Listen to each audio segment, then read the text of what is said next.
जो लोग इस लाइव को देख रहे हैं, और ये मैं बहुत दिन बाद आपसे अपील कर रहा हूं कि आप इसको शेयर कर दें, जिससे कि हमारे साथी जुड़ सके। एक समस्या है थोड़ी सी, उस पर आपसे बात करनी है। भारतीय राजनीति कितनी कठोर इसका चेहरा है, उस पर आपसे थोड़ी सी बात करनी है।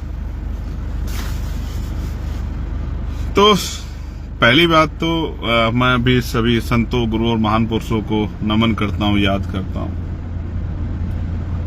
मैं ठहरा एक प्राइमरी स्कूल के हेडमास्टर का बेटा, किसी धन्ना सेठ का बेटा तो हूं नहीं सर, तो बहुत बड़ा नाम या बहुत बड़ी उस तरह की पहचान नहीं है।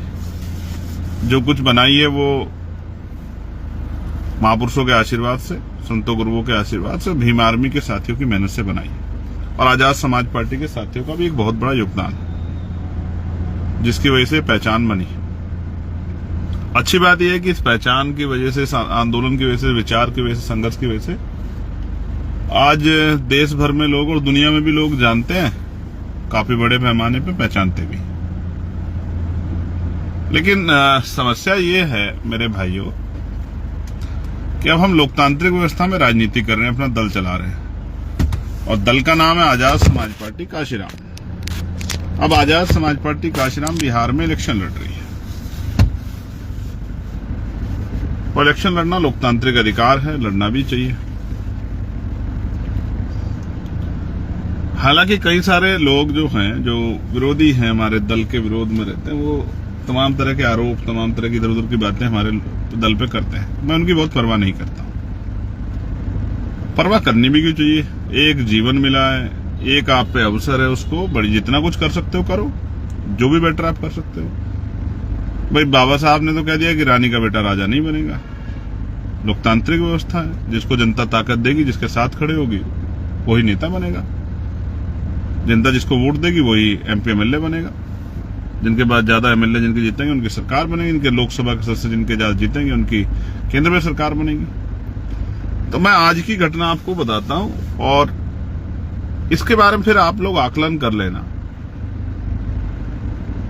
कि मैं जो आपसे कह रहा हूं वो किन परिस्थितियों का सामना मैंने अपने एक साथी से भी शेयर किए, और आपसे, क्योंकि भाई है मेरा, तो लेकिन आपसे भी शेयर करना मेरा जरूरी है कि आपसे भी मैं शेयर करूं। आज मेरी सहरसा में सभा थी। सहरसा एक विधानसभा है, और नजीर साहब वहां से प्रत्याशी। मैं सुबह चला दिल्ली से, और मेरी फ्लाइट थी 12 बजे, 12:30 बजे उसको आना था, और लगभग 2 बजे, पौने 2 बजे उसको यहां पहुंचना था। फिर मुझे 3 घंटे का ट्रैवल करके पहुंचना था, 2.5 पौने 3 घंटे में, उस सभा को संबोधित करने के लिए, जिसकी परमिशन हमारे पास थी। सुबह 10:05 पे मेरे फोन में मैसेज आया कि आपकी फ्लाइट 1.5 घंटा लेट है। ये खबर आई तो दिमाग में बड़ी चिंता हुई कि जिस कार्यकर्ता ने या जिस प्रत्याशी ने आज अपने मेहनत की खूब कमाई लगाई होगी, पैसा लगाया होगा कि भाई चुनाव है और लोगों को लेके आना है, चुनावी सभा करानी है, और टेंट वेंट लगाया होगा, परमिशन ली होगी, तमाम तरह की व्यवस्थाएं की होंगी, कुर्सी की, तमाम चीजों की। अब भाई उसका क्या होगा? तो उसके लिए फिर मैंने दूसरी फ्लाइट कराने की सोची। जैसे मैंने फ्लाइट कराने की सोची, प्रयास किया, तभी खबर आई कि भाई फ्लाइट, मैंने पता करा एयरपोर्ट, तो पता लगा फ्लाइट टाइम पे है। फ्लाइट स्पाइस जेट की थी। तो हम लोग घर से निकल गए, एयरपोर्ट पहुंचे। एयरपोर्ट पहुंचते ही पता लगा कि फ्लाइट 1.5 घंटा डिले। अब आप एविएशन उसको देखोगे, डिपार्टमेंट को, फ्लाइट के उसको करोगे, तो 2-2.5 घंटे से पहले फ्लाइट मतलब फुल वगैरह हो जाती है, और उसकी जो प्रक्रिया पूरी हो जाती है, उसके बाद शायद 2-3 घंटे पहले वो काउंटर उनके बंद हो जाते हैं। तो अब बड़ा सवाल ये हुआ भाई कि अब करे क्या? 2 घंटे एयरपोर्ट पे इंतजार करते रहे। 1:30 बजे का समय था फ्लाइट चलेगी, वो फ्लाइट 1:30 की बजाय 2 बजे चली। 2 बजे के बाद जो फ्लाइट 4 बजे, उसको 3:30 बजे पहुंचना था, लेकिन दूसरा ट्रैफिक था। ट्रैफिक का मतलब जब प्लेन चलता है उसको ट्रैफिक कहते हैं कि और भी प्लेन ट्रेवल कर रहे होते हैं। उसको उतरना था जहां दरभंगा एयरपोर्ट पे, वहां ऑलरेडी एक और फ्लाइट टाइम वो कर रही थी, क्योंकि ये टाइम चेंज हुआ था तो उसको जगह मिलनी थी, तो वो आधा घंटा और लेट हुआ। हम लगभग 4 बजे उतरे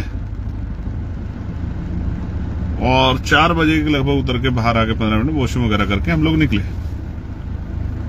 अब सभा स्थल है, क्योंकि सड़क है, 150 किलोमीटर जाना है, 3 घंटे 3.5 घंटे का रास्ता है। वैसे तो हम पे विरोधियों का कहना है कि बहुत सरकार की बड़ी कृपा है, लेकिन एक सिंगल पुलिस का कांस्टेबल भी हमें सरकार ने दिया नहीं। इलेक्शन कमिश्नर ने दिया एप्लीकेशन करने के बाद। ठीक है यार, नहीं देते उनकी मर्जी है भाई। अब अपना जीवन तो एक बार जानते हो, एक दिन जानी है, तो उसकी काहे की ज्यादा परवाह करनी। तो हम लोग उसकी चिंता नहीं कर रहे, लेकिन मैं आपको बता रहा हूं कि कृपा मेरे ऊपर ज्यादा, मेरे विरोधी इस बात को कहते हैं। अब क्या है कि हम लोग निकले तो जाम और तमाम तरह की चीजें, और टोल टैक्स में भी इस तरह की समस्या आती है। लेकिन बेसिक समझाने का कारण यह है कि सोचो हम लोग निकले हैं और परमिशन का एक टाइमिंग है, इस समय से इस समय तक परमिशन होगी, और फिर लोग दूर से आते हैं जाते भी है, सर्दी का समय और बारिश का मौसम है। जब आप पे उस तरह की व्यवस्था नहीं होती तो 3 घंटे का समय 4 घंटे का हो जाता है। क्योंकि कहीं अगर कोई, क्योंकि चुनाव चल रहा है तो सारे प्रत्याशी प्रयास कर रहे हैं, कहीं किसी की रैली या कहीं किसी का रोड शो या कहीं किसी मीटिंग से अगर आप गुजरते हुए सड़क पे, और क्योंकि काफिले चलते हैं, अगर कहीं आप उसमें फंस गए तो फिर आपका सफर कई घंटे फालतू का हो सकता है। अब वो उस कार्यकर्ता के बारे में सोचो जो चुनावी रैली करा रहा है, उसका क्या होगा। ज्यादा लेट पहुंचे लोग चले गए तो लोगों में नाराजगी हो जाएगी, क्योंकि जिस नेता को देखने आए थे वो आया नहीं है, तब तक पहुंचा नहीं था, तो उसका नुकसान भी हो सकता है आर्थिक, उसका पूरा चुनाव भी खराब हो सकता है।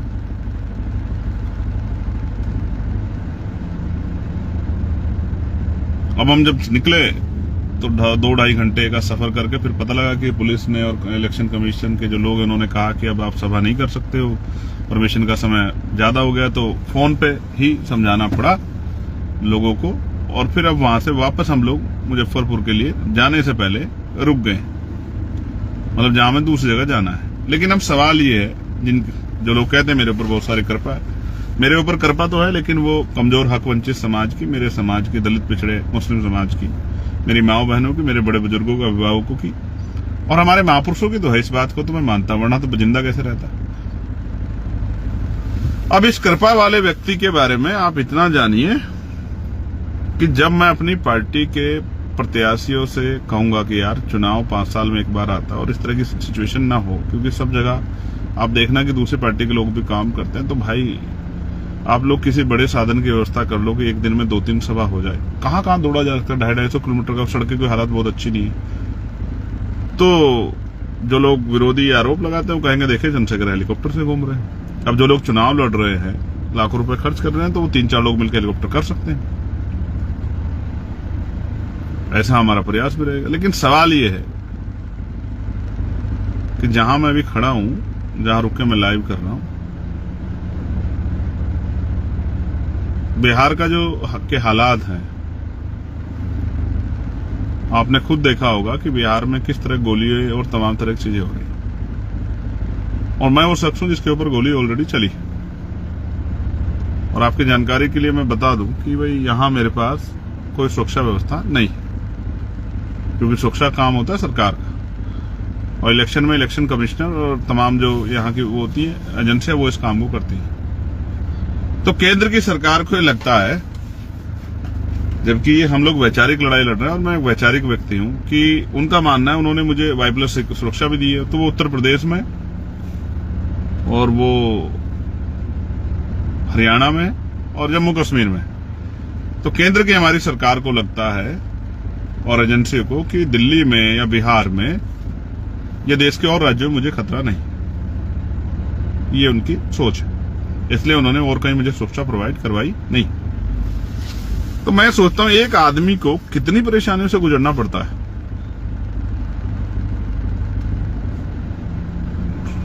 तमाम तरह की परेशानियों से, मानसिक, फिजिकली भी और परेशानियां हो जाती है, और उनके बाद एक कार्यकर्ता के ऊपर क्या गुजरती है जब उसकी रैली नहीं हो पाती। आप सोचिए, जो लोग आए हैं और इंतजार 3-4 घंटे 5 घंटे को इंतजार करे, और जब वो वापस लौटता है तो उसके मन में कैसी बीतती, क्या वो सकारात्मक ऊर्जा लेके घर जाता है, नकारात्मक ऊर्जा लेके? ये बात मैं आपसे इसलिए कह रहा हूं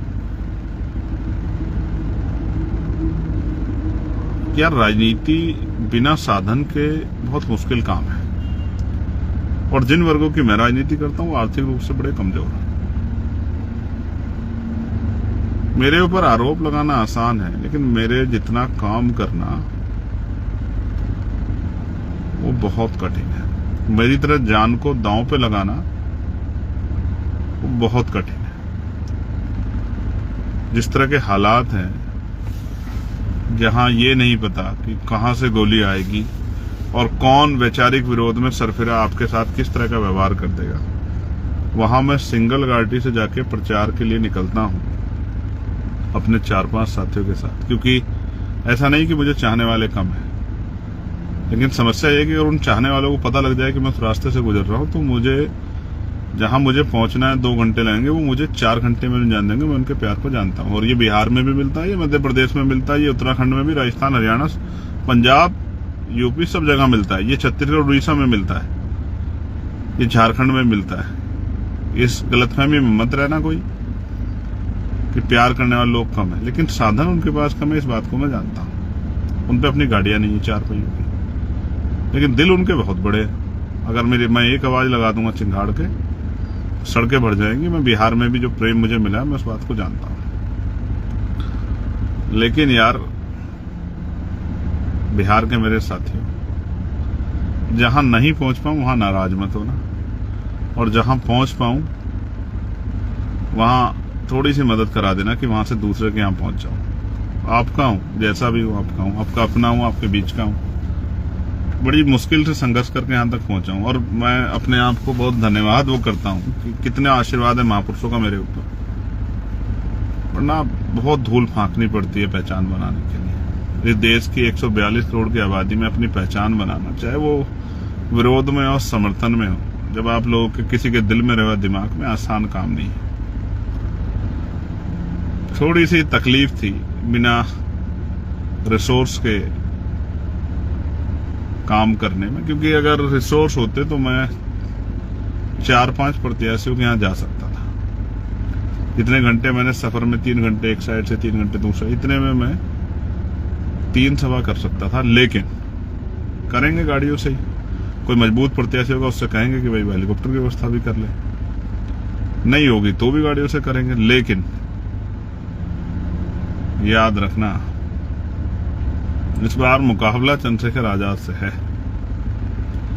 किसी गलतफहमी मत रहना, धीरे धीरे कारवा आगे बढ़ेगा, और वो दिन आएगा जिस दिन बाबा साहब अम्बेडकर, माननीय काशीराम साहब और तमाम बहुजन महापुरुषों का सपना पूरा होगा कि देश भर में हमारा राजकाज बनेगा। जो मुझे सुन रहे हैं, वो जहां पर भी, मैं उनसे भी कहूंगा, लड़ाई लंबी है और कठिन है थोड़ी सी, लेकिन लड़नी तो है यार। कुछ करके दिखाओ, काम करो, मेहनत करो। तो आसान लड़ाई नहीं है। जब लोग 50 होते हैं, मैं तब भी वही इतनी हिम्मत से बोलता हूँ। जब 5 लाख होते हैं तब भी इतनी हिम्मत से बोलता हूँ। जब 50,000 होते हैं तब भी इतनी हिम्मत से बोलता हूँ। जब 5,000 होते हैं तब भी इतनी हिम्मत से बोलता हूँ। व्यक्ति से फर्क नहीं पड़ता। अब उनमें सिपाही कितने हैं, पहरेदार कितने, काम करने वाले, इस बात से फर्क पड़ता है। तो मैं बिहार आ गया हूं। कल हमारी एक सभा है, परसों फिर हमारी सभा है, फिर मुझे एक पार्लियामेंट्री कमेटी की मीटिंग में जाना है, फिर मैं वापस आऊंगा। इसी बीच में मैं बनते जी, जो कुशीनगर वाले हैं, जिनका परिनिर्वाण हो गया है, उनको देखने के लिए, उनके पार्थिव शरीर को नमन करने के लिए जाऊंगा, आदरांजलि अर्पित करने के लिए। इसी बीच से निकल के और फिर लगातार मैं बिहार में 9-10 तारीख तक प्रचार से रहूंगा। आप सबसे अपील है, डट जाओ, काम करो, और स्पेशली यहां बिहार में रिप्रेजेंटेशन इस बार बनाना है। यहां के नेताओं को लगता है कि यहां का 20% दलित समाज, उनका कोई आदमी डिप्टी चीफ मिनिस्टर नहीं बन सकता है। चीफ मिनिस्टर तो बड़ी बात है। यहाँ का 20% मुस्लिम समाज, उनका कोई डिप्टी चीफ मिनिस्टर नहीं बन सकता है, चीफ मिनिस्टर दूसरी बात है। हालांकि हमने उत्तर प्रदेश में घोषणा की थी कि हम लोग एक पिछड़े वर्ग से, एक अति पिछड़े वर्ग से, एक मुस्लिम समाज से डिप्टी चीफ मिनिस्टर बनाएंगे। उत्तर प्रदेश में हम इस काम को करेंगे। और मैं आज आपसे वादा कर रहा हूं, अगर मैं दुश्मन की गोली का या किसी अन्य उसका शिकार ना हुआ, हालांकि मैं भी मरने वाला नहीं हूं, तो मैं आपसे वादा करता हूं कि इस बार 2027 में उत्तर प्रदेश में वो करके दिखाएंगे, जिसके बारे में अभी लोग कह रहे हैं, सोच रहे हैं कि हो सकता नहीं हो सकता। लेकिन मैं आपको विश्वास दिलाता हूं, मैं आपका चंद्रशेखर आजाद करके दिखाएंगे उत्तर प्रदेश में, और अब करने आए हैं बिहार में। और मैं जानता हूं वो जो मोटरसाइकिल पे मेरे जैसे लोग निकलते हैं, मुझसे प्यार जो करते हैं, झंडा उठा के बीमार में आजाद समाज पार्टी का, उनके मुकाबले की हिम्मत सारे किसी भी दल के कार्यकर्ताओं में नहीं। लेकिन मन में संकल्प तो कर लिया कि इस बार उत्तर प्रदेश को तो यहां के बाद बताना है कि उत्तर प्रदेश में बहुजन समाज का सूखा जो 2012 से लगा हुआ है, 15 साल बाद राम जी का वनवास भी 14 साल का था, जो 15 साल बाद 15 साल का सूखा है, उसका अंत 2027 में करना है। ये पीड़ा थी आपको बताई, बिना साधनों के कितनी परेशानी होती है। इसका मतलब ये नहीं कि साधन नहीं तो हम लोग रुक जाएंगे, रुकने वाले हम हैं नहीं, और डरते हम किसी से है नहीं। ना बुरा कहते हैं, ना बुरा करते हैं। जिनके लिए लड़ रहे हैं उनके लिए लड़ रहे हैं, और जब तक जीवन रहेगा लड़ते रहेंगे। इस लाइव के माध्यम से अब मैं कोशिश करूंगा इसी फेसबुक पेज के जरिए लाइव आके अपनी बात रख दिया करूं, क्योंकि मैंने महसूस किया कि हमारी एक बहुत बड़ी आबादी, एक बहुत बड़ी संख्या फेसबुक पे है, और फेसबुक से बहुत सारा प्रचार काम होता है। टीवी मीडिया कहां दिखाता, आप जानते हो। आरोप तो दिखाता है, लेकिन साजिश पे जब प्रहार होता है तब नहीं दिखाता। मीडिया को आप जानते हो, मीडिया कैसा है। मीडिया तो वही दिखाता है जो लोग देखना चाहते हैं, या जो मीडिया को दिखा के फायदा होता है। मीडिया वही दिखाता है। आपके हमारे हिसाब से मीडिया क्यों काम करे? क्योंकि मीडिया के लिए तो पैसे लगते हैं।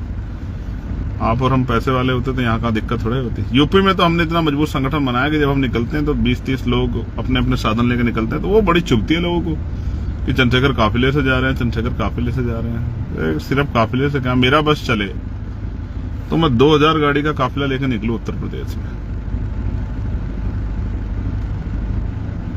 क्या दिक्कत है? हमारे लोगों पे, मैं तो चाहता हूं हमारे हर आदमी पे घर घर 4 पहियों गाड़ी हो, उनके पास रोजगार हो, उनके पास जमीन हो, उनके पास नौकरी हो, उनके पास ठेकेदारी में उनको अवसर मिले, वो पैसे वाले हो। मैं तो चाहता हूं और हर आदमी गाड़ी वाला हो, 4 पहियों गाड़ी वाला हो, बढ़िया साधन के घर अच्छे हों, उनके पास खाने पीने की सुविधाएं अच्छी हों, उनके पास और तमाम तरह के साधन हो, और वो हर आदमी मेरे लिए गाड़ी निकाले घर से बाहर की, चलिए आज भाई कहीं जा रहे हैं तो हम सब लोग चलेंगे उनका सहयोग करने के लिए। मैं तो इस बात से घबराने वाला नहीं हूं। साधन बनेंगे तो मैं हेलीकॉप्टर से भी घूमूंगा अपनी पार्टी का प्रचार करने के लिए।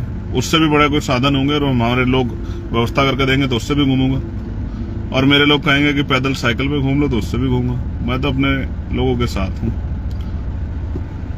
आज मुझे कोई फ्लाइट में मिला था, उसने कहा कि साहब मैं 2 चीजों को करता हूं, एक ईगो मत रखो, हार मान जाओ, और दूसरा एक हार मान जाओ, एक चुप मार जाओ, यानी कि चुप हो जाओ। कोई कुछ कह रहा है कहने दो, लड़ो मत। जीवन एक बार मिला है यार, और हमें मिला है तो हम करके दिखाएंगे।